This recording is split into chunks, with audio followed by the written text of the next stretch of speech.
English A, Language and Literature for Paper 1. What we're going to look at today is the comic strip or cartoon strip. This one you're probably familiar with, the Calvin and Hobbes series. For this one, what I've done is I've actually labeled some common devices and common text features that you'll find in this particular text type. You can see at the top, starting from the left, we have blank space. You can also call this negative space. Between each of these, you might call them panels, or you might call them frames. Between these, we have what's called a gutter. Usually this doesn't mean anything. Sometimes you might find that the gutter is larger, which represents maybe a little bit of time that the cartoonist wants you to take before you look at the next one. Usually, though, you don't have to worry about that at all. We also have speech bubbles, super important, obviously, in comic strips, because this is how the kind of main idea comes out, aside from the visual image that we have. In this one, especially the words, without the words, there's not really, you can't really get a sense of the irony. So while we're going to analyze this one after, but just to cover it a little bit just now, while the image might appeal to younger people, say, I don't know, 5-year-olds, 10-year-olds, they're not really going to get the irony behind the words. So this actually represents two different ideas. It looks super fun for children, but it's more based for adults. It more appeals to adults. And we're going to go over certain demographics as well when we analyze it properly. Other things you can see are symbols. You can see the gun and the helmet. They're symbols which represent war, obviously. We've got something called Aminata. This is quite a common text feature in comics and cartoons. It represents movement or something. If there's a light bulb above a head, for example, you would know that that means there's an idea that's been formed. If there's a question mark, you know that they are thinking something about a question. They're questioning something that's going on. Aminata is quite a common thing, but sometimes there's nothing really to talk about with it. You would just be showing off that you're able to understand the cartoonist's use of Aminata. For this one, it's not so important. You might want to drop it in for maybe one sentence, just to kind of show off your knowledge. Camera angle is very important. You'll notice in this, it zooms in on the tiger's face, in Hobbes's face, and it pans out in the penultimate frame. Penultimate means the second last, ultimate being the last. So in the penultimate frame, you get a sense of there's a lot of space, and that really makes us, as the reader, it makes us kind of focus just on this idea, but there's nothing in the background. So it's like this kind of silent moment it represents.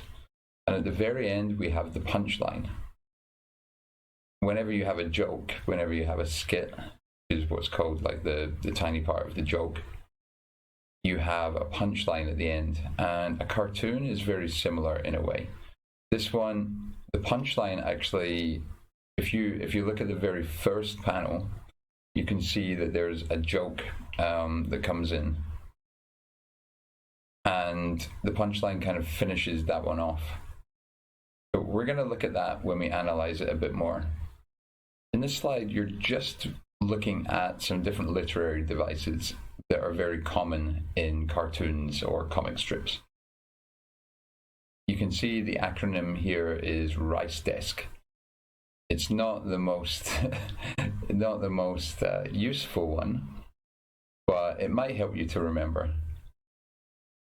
So the first thing of Rice Desk is the rhetorical question, which you'll find in the comic strip that you looked at before, the Calvin and Hobbes one. Rhetorical question just means posing a question that doesn't really merit an answer. It's more designed to get people to think. And because it's a rhetorical question, it's more a rhetorical device. quite often it's associated with persuasion because of that thought process that it brings about. The next part is irony, which you'll find a lot in comic strips. So irony is the device that's used, and satire is more the genre that can be built up from irony. So irony might be something like sarcasm. So really, it's just when you say something that's really kind of unexpected from what you would normally find in a situation. We're going to talk about irony a lot, actually, in the comic strip for Calvin and Hobbes, because that's really where the humor comes from. Characterization. Usually for paper 1, you're not going to have to deal with characterization. That's more a literature feature. However, comics, they do hover in this gray area because there's a bit of narrative. They do tell a story. And you might find this as well with travel articles. There's one in particular that was used for a past paper in language and literature, where the person actually retold his experience, and it did actually use characterization as a form of humor and as a form of just portraying the story. So be aware that characterization could be a device that you might have to talk about, but that's okay because you're going to be talking about that for paper 2 anyway. So it might actually do you a favor to brush up on that. Expression. By this, what we mean is how is their facial expression? How is their body posture? How is their body kind of being shown to the reader? What different things is it doing? Diction, obviously, is word choice. You're always going to be able to talk about diction. And in a comic strip where there's very few words usually compared to a larger piece of text like a newspaper article, you're gonna have to focus in on a very few specific words. So you really need to be careful with this one because you might struggle to find a lot of literary devices, but diction is one that you should always be aware of. Aminata we went over before. So this basically is like symbols, anything representing movement, anything out with the normal panel of characters, for example. So just think of it as graphics that represent something different than a solid object, for example. Symbolism, exactly like you've been taught for any prose or poetry. It's just something that represents something else, and it's usually something that's very obvious. If it wasn't obvious, it wouldn't have the same effect. So it has to be something that's obvious because it requires less thought from the reader. A reader can instantly go, oh, okay, for example, in this comic strip, oh, okay, that gun represents something to do with war. It's very, very fast to mind. Camera is basically just talking about the camera angle. Think about where it comes from. Is it a side angle? Does it zoom in? Does it focus only on one character? Does it show their whole body? Does it focus on a lot of background? Is there any background? And all of these things, they'll focus the reader's attention on something very specific. Maybe there's eye contact as well, which obviously comes into facial expression as well.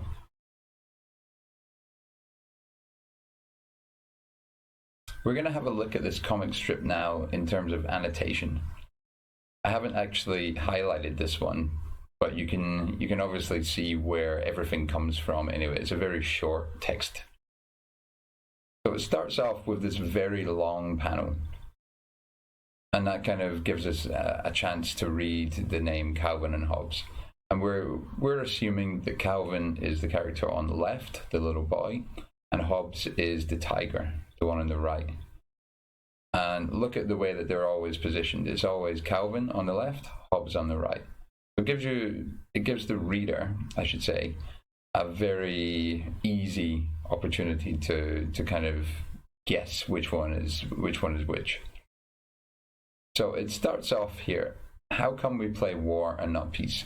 So it starts off with a kind of rhetorical question, which then turns into hyperphora because it gets answered. but it gives the reader a chance to kind of think about the irony that's represented here. So the tiger is posing the question, Hobbes is posing the question, and you can see the character Calvin is actually looking down as if in pensive thought about this, and then he comes up with this answer: too few role models. When you think about this as well, there's irony in a lot of ways. The fact that a little boy is able to come up with this answer that an adult can't come up with is pretty astounding. And you have, obviously, like I said before, the irony of playing war and not peace, because you'd think that that's what parents would want to teach their kids, but it's the opposite of what actually happens. At this point, you might be wondering, oh, which context is this? Whose position is this? Has this been written from? And it kind of becomes clear that this is something Western, most likely American, based on the words that they're using.